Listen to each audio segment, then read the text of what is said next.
মহামারীর নাম শুনলেই আমাদের চোখে ভেসে ওঠে 2020। COVID-19, the disease that defined our lives in 2020. 2020 is now the deadliest year. Some of the major developments we're following on this Monday. Bangladesh. It's a new type of coronavirus. Worldwide, it was one grim milestone after another. ভেসে ওঠে করোনার দিনগুলোর বিভীষিকা, lockdown আর শাটডাউনের আতঙ্ক। দিনের শেষে TV সেটের সামনে বসে গুনতে থাকা মৃত্যুর সংখ্যা। মহামারী শব্দটা তাই আমাদের কাছে নতুন নয়, এবং করোনা বিদায় হওয়ার সাথে সাথে মহামারী নিয়ে ভয় বা আতঙ্ক আমাদের মন থেকে বিদায় নিয়েছে। কিন্তু মহামারী আসলে এখনও শেষ হয়নি। করোনার চাইতেও হাজার গুণ শক্তিশালী নীরব এক মহামারীর সামনে আমরা দাঁড়িয়ে আছি। আপনার হয়তো আমার কথা বিশ্বাস হবে না, কিন্তু সত্যিটা হলো এই মহামারী প্রতি বছর কেড়ে নিচ্ছে 7 লাখ মানুষের জীবন, এবং এটা কেবল শুরু। কিন্তু এটা নিয়ে কথাবার্তা এত কম কেন?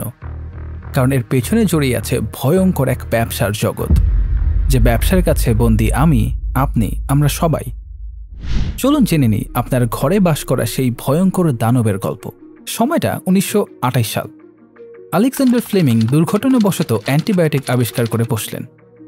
চিকিৎসা বিজ্ঞান যেন হাতে পেল আলিফ লায়লার সেই দৈত্য, যে দৈত্যকে হাজির করলে আপনার সব রোগবালাই শেষ। অবশ্য মানুষ খুশি হবেই না বা কেন? একটা সময় গোলাপের কাঁটায় হাত কেটে গেলেও অহরহ মানুষ মারা যেত, বিশ্বাস হয়? আর অপারেশনের টেবিল তো ছিল আজরাইলের চেম্বার। শরীর একটু কাটলেই ইনফেকশন, সেখান থেকেই মৃত্যু। পেনিসিলিন আবিষ্কারের ফলে এই ভয়টা একেবারেই চলে গেল। চারদিকে অ্যান্টিবায়োটিকের জয় জয়কার। একের পর এক নতুন অ্যান্টিবায়োটিক আবিষ্কার হতে লাগলো। ব্যাকটেরিয়া আর মানুষের এই খেলাতে ব্যাকটেরিয়া ব্রাজিলের মতোই 7 গোল খেয়ে বসল। সবাই এই খেলার উত্তেজনায় বুঁদ হয়ে থাকলেও একজন তখনও ছিলেন চিন্তায়। তিনি আলেকজান্ডার ফ্লেমিং নিজেই। 1945 সালে অ্যান্টিবায়োটিক আবিষ্কারের জন্য নোবেল পুরস্কার হাতে নিয়ে ফ্লেমিং বললেন, অ্যান্টিবায়োটিকের এই জাদু শেষ করে দিতে পারে অ্যান্টিবায়োটিক রেজিস্ট্যান্স। কাজেই সময় থাকতেই সবাই সাবধান। বলাই বাহুল্য, ফ্লেমিংয়ের কথা হাততালির আড়ালে হারিয়ে গিয়েছিল। একের পর এক অ্যান্টিবায়োটিক আবিষ্কারের রমরমা যুগ।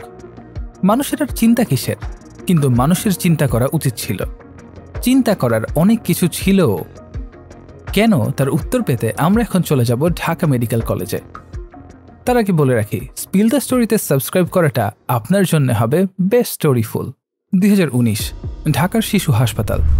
তাহমিন নাহার মিথুন নামের এক নারী পাগলের মতো ছুটে বেড়াচ্ছেন।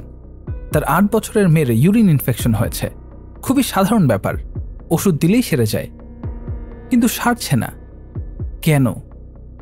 ডাক্তাররা পরীক্ষা করে বললেন, ফ্লেমিংয়ের সেই বাঘ সত্যি সত্যি চলে এসেছে। 8 বছরের বাচ্চার শরীরে 11টা অ্যান্টিবায়োটিক কাজ করছে না, রেজিস্ট্যান্স তৈরি হয়ে গেছে। এইগুলো আর কখনোই তার শরীরে কাজ করবে না। মনে আছে প্রাচীন যুগে গোলাপের কাঁটায় হাত কাটলেও মানুষ মারা যেত? রেজিস্ট্যান্স আমাদের ঠিক ওই জায়গাতেই ফিরিয়ে নিয়ে যাচ্ছে আবার। ওই মেয়েটার কি হয়েছিল আমরা জানি না, তবে মানবজাতির ভবিষ্যৎ কি হতে যাচ্ছে সেটা খুব ভালো করেই আমরা বুঝতে পারছি। 19টা অ্যান্টিবায়োটিকের সবগুলোই যেদিন অকার্যকর হয়ে যাবে, সেদিন আমি আপনি কোথায় যাব? ওই 7 লাখের একজন হয়ে যাব। প্রশ্ন হতে পারে, রেজিস্ট্যান্স জিনিসটা আসলে কি? নাম শুনেই বুঝতে পারছেন, রেজিস্ট্যান্স মানে প্রতিরোধ। ব্যাকটেরিয়া ফ্লেমিংয়ের কাছে 7 গোল খেয়েছিল ঠিকই, তবে তারা খেলা ছেড়ে দেয়নি, বরং সময়ের ব্যবধানে তারা এই অ্যান্টিবায়োটিকগুলোর সাথে খাপ খাইয়ে নিতে শুরু করে, এবং বারবার সংস্পর্শে আসার ফলে একটা সময় ওই অ্যান্টিবায়োটিক ওই ব্যাকটেরিয়াকে আর কাবু করতে পারে না। সে হয়ে ওঠে অ্যান্টিবায়োটিক প্রতিরোধী। আপনি কারণে অকারণে যত বেশি অ্যান্টিবায়োটিক খাবেন, ব্যাকটেরিয়াগুলো তত বেশি শক্তিশালী হয়ে উঠবে। এবার বুঝেছেন মুড়ির মতো অ্যান্টিবায়োটিক খাওয়ার পরিণতি ঠিক কতটা খারাপ হতে পারে? এখন অনেকেই মনে করতে পারেন, সমস্যা কি? নতুন নতুন অ্যান্টিবায়োটিক আবিষ্কার করলেই তো হয়, এত ভয়ের কি আছে? এই কথাটা 1980 পর্যন্ত ঠিক ছিল, কারণ তখনও পর্যন্ত নতুন নতুন অ্যান্টিবায়োটিক আবিষ্কার করে কাজ চালানো হয়েছে। কিন্তু এর পরের 44 বছরে আর একটা অ্যান্টিবায়োটিকও আবিষ্কার করা সম্ভব হয়নি। অ্যান্টিবায়োটিক আবিষ্কারে অনিশ্চয়তার জটিলতার বিষয়টা তো আছেই, বাট নতুন অ্যান্টিবায়োটিক আবিষ্কারের পথে সবচেয়ে বড় বাধা হলো টাকা। অ্যান্টিবায়োটিক নিয়মিত খাওয়ার মতো কোনো ওষুধ নয়, অল্পতেই কাজ হয়ে যায়, ফলে আবিষ্কার এবং তৈরিতে কোম্পানিগুলো যত টাকা খরচ হয় ওই টাকা বাজার থেকে আর উঠে আসে না। ফলাফল, কোম্পানির লাভ কম হয়, এমনকি দেউলিয়া পর্যন্ত হয়ে যাওয়ারও রেকর্ড আছে। ফলে ৮০ দশক থেকেই কোম্পানিগুলো অ্যান্টিবায়োটিক আবিষ্কারের পথ থেকে সরে যেতে থাকে। ইনসুলিন বা প্যারাসিটামলের এমন রমরমা বাজার থাকতে কেউই গরিবী অ্যান্টিবায়োটিক উৎপাদনে যাবে। ফলাফল, ব্যাকটেরিয়া আগের চেয়ে ৩ গুণ শক্তি নিয়ে ফেরত এসেছে, অথচ আপনার হাতে কোনো অস্ত্র নেই। এই সমস্যার সমাধানে সরকারি অনুদান বা সাবস্ক্রিপশন পদ্ধতির কথা বলা হলেও আদতে এটা এখনও আলোর মুখ দেখেনি। এটুকু শুনে আপনার মনে হতে পারে, আমার এত ওষুধ খেটে দিতে হয় না, আমার তাহলে কোনো ভয় নেই, অ্যান্টিবায়োটিক রেজিস্ট্যান্স আমার কিছুই ছিঁড়তে পারবে না। বাট সত্যিটা হলো, আপনিও ব্যাকটেরিয়ার রাডারের বাইরে নয়, কারণ মাত্র 20% অ্যান্টিবায়োটিক চিকিৎসার জন্য ব্যবহার করা হয়। বাকি 80% অ্যান্টিবায়োটিক কোথায় যায় জানেন? আমার আপনার খাবারে। না, চমকে ওঠার দরকার নেই, গত 50 বছরে আমেরিকার মাংসের উৎপাদন বেড়েছে 3 গুণ। 20 বছর আগেও মুরগি বাংলাদেশের লাক্সারি খাবার ছিল, অথচ এখন আমরা প্রতি বেলাতেই খাই। এর পেছনে অবদান কার জানেন? এই অ্যান্টিবায়োটিকের। The power to promote growth. Note the weight of a chicken raised for 8 weeks on a regular feed. কম সময়ে, কম খরচে, কম জায়গায় আপনার অনেক প্রোডাকশন লাগবে। অসুখ হওয়াই যাবে না, কারণ একটা মুরগি বা গরুর অসুখ হলে সেটা বাকিগুলোর মধ্যেও ছড়িয়ে পড়ার সম্ভাবনা শতভাগ। কাজেই লাগাও অ্যান্টিবায়োটিক, পানিতে, খাবারে বা ইনজেকশনে। ফলাফল, প্রচুর প্রোডাকশন, প্রচুর লাভ, আপনার খাবার টেবিলে 3 বেলা মাংস। কিন্তু সমস্যা দেখা দিল অন্যখানে। I have a health alert today about urinary tract infections on the rise and resistance to antibiotics. Typically, you'll feel the urge to urinate a lot. Australian doctors say there's been a massive jump in a virulent new infection which is difficult to treat. Advise patients to be more patient if your doctor doesn't automatically prescribe antibiotics. Think of it as taking your best shot in the antibiotics arms race. সময়ের সাথে সাথে হাসপাতালে urine ইনফেকশনের রোগী বাড়তে শুরু করলো। না, আগের মতো বয়স্ক অসুস্থ রোগী নয়, বরং তরুণ রোগীও ভর্তি হতে থাকলো অনেক। সমস্যা কি? ইউরিন ইনফেকশন, ব্যাকটেরিয়াল অ্যাটাক, অথচ রোগী আগে কখনো হাসপাতালে ভর্তিই হয়নি। তাহলে এই ব্যাকটেরিয়াল ইনফেকশন হলো কিভাবে, আর শরীরে ব্যাকটেরিয়াল রেজিস্ট্যান্সই বা তৈরি হলো কি করে? উত্তর কারো কাছেই নেই। ভেটেরিনারি আর ফার্মের লোকজন এসব বুঝতে নারাজ, অথচ সেই 1977 সাল থেকে আমেরিকাতে পশু খাদ্যে অ্যান্টিবায়োটিক নিয়ন্ত্রণের আলাপ তোলা হলেও সেটা আলোর মুখ দেখেনি, কারণ টাকা। এর পেছনের ব্যবসায়ীরা এসব আশঙ্কাকে তুড়ি মেরে উড়িয়ে দিয়েছেন। গবেষকদের উদ্বেগ, আশঙ্কা তাদের কাছে কাগজের আবর্জনা, অথচ প্রতি বছর 1 জন নয়, 2 জন নয়, 2 মিলিয়ন মানুষ শুধু আমেরিকাতে আক্রান্ত হচ্ছে ইনফেকশনে, মারা যাচ্ছে 7 লাখ। এমনকি আইসিডিডিআরপির করা একটা গবেষণায় দেখা যায় আমাদের দেশে 80% অ্যান্টিবায়োটিক আর কাজ করছে না, অথচ এত ওষুধ তো কেউ খায়নি।